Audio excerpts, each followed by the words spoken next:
As Joe Biden is about to assume the presidency all this week, we're going to be looking at how we got to where we are economically as a nation.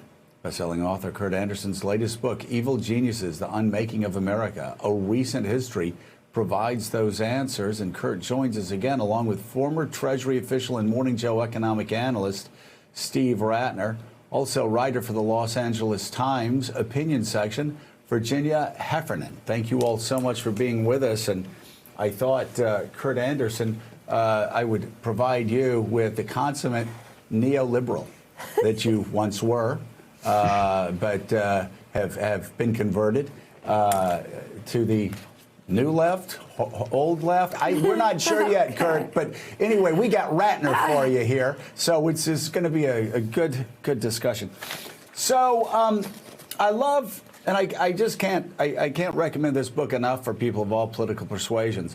I love you walking us through decade by decade by decade America's economy, and also the attempts by people on the economic right, sort of the libertarian right, to move from a group of cranks to the political middle. And other than Frederick Hayek and the road to serfdom, for the most part, in the post-war era, most economic liberals were considered cranks. What happened? Well, a lot of things happened. One thing that happened is the opportunity came really in the late 60s and early 70s because of this kind of super liberalism, the kind of, I won't call it extreme, but the New Deal had kept going, and the New Deal idea had kept going. And in the late 60s, we got the EPA and environmental regulation. We got Ralph Nader. We got stricter than ever antitrust enforcement. And the right and CEOs of the largest companies got freaked out and said, oh, we got to get together and mobilize and politicize and create, certainly keep ourselves from being washed away, but then let's create a counter-establishment and push forward. And Milton Friedman, of course, became the avatar godfather of that. He got famous during the 1960s, and then in 1970, the New York Times Magazine, of all places, gave him 5 pages, very splashy thing called the Friedman Doctrine, in which he kind of laid it out very simply. All that matters is profits. All that matters is profits, not racial equity, not environmental justice, not anything else that you liberal CEOs may be thinking about, only profits. And that really that was really a call to arms at the end of 1970, at this moment of great flux. And it went from there. There was a year later, Lewis Powell, just before Richard Nixon named him to the Supreme Court,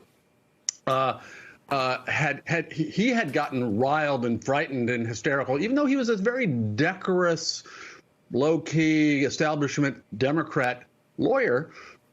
He wrote this memo commissioned by the U.S. Chamber of Commerce to do so, laying out a plan for here's how we influence the media, here's how we influence academia, here's how we have to make CEOs become political fighters for capitalism, for free market capitalism.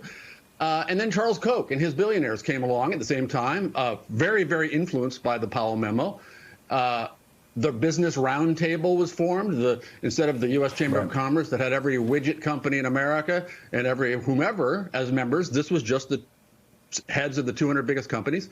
They got together and created this more powerful than ever Washington political entity that would lobby against unions and so forth. And so that was in the early 70s. I mean, again, that was almost a decade before Ronald Reagan was elected. And who knew? I certainly was, as a kid, was unaware of all this going on, but that was going on.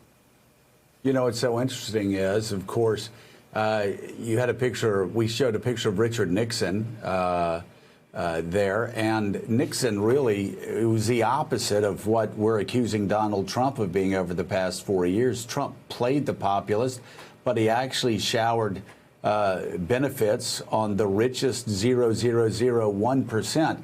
And Nixon may look like he's interested in what Milton Friedman has to say. But as you point out in your book, Nixon was a progressive leader economically. Whether you're talking about the EPA, whether you're talking about, he might have talked against the safety net, but he expanded the safety net. He expanded Social Security. He expanded entitlement programs.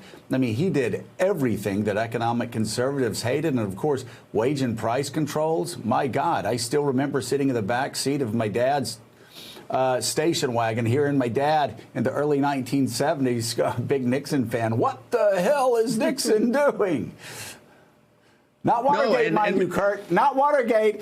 It was not yet. The price controls that were the concern. No. Yeah. Thanks for checking out MSNBC on YouTube, and make sure you subscribe to stay up to date on the day's biggest stories. And you can click on any of the videos around us to watch more from Morning Joe and MSNBC. Thanks so much for watching.